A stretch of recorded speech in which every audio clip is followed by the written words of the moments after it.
سطر اسمه بحروف من دهب، اللي اسمه تملي مربوط بالأدب،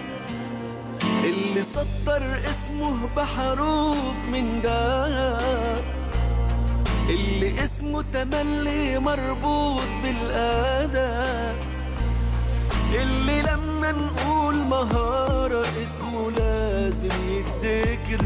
اللي لو نذكر تاريخه كله لازم يفتكر، لازم يفتكر، لازم يفتكر، اللي شرف اسم بلده قبل ما يشرف ناديه، اللي اخلاقه ما بده تملي تتكلم عليه،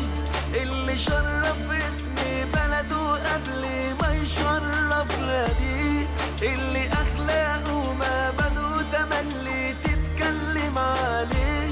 اللي مشهور باحترامه من ايام ما كان لعيب،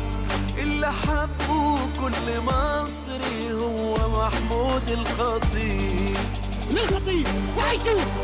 يا محمود الخطيب.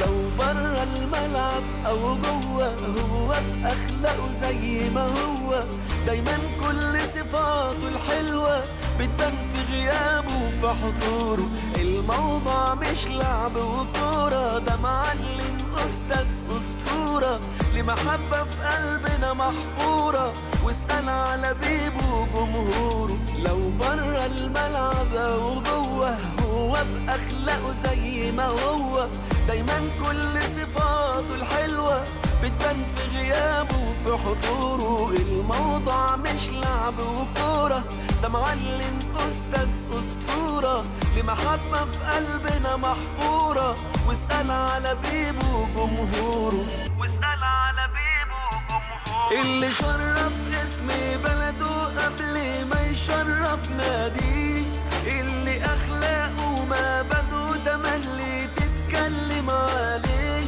اللي شرف اسم بلده قبل ما يشرف ناديه، اللي اخلاقه ما بده تملي تتكلم عليه، اللي مشهور باحترامه من ايام ما كان لعيب، اللي حبه كل مصري هو محمود الخطيب.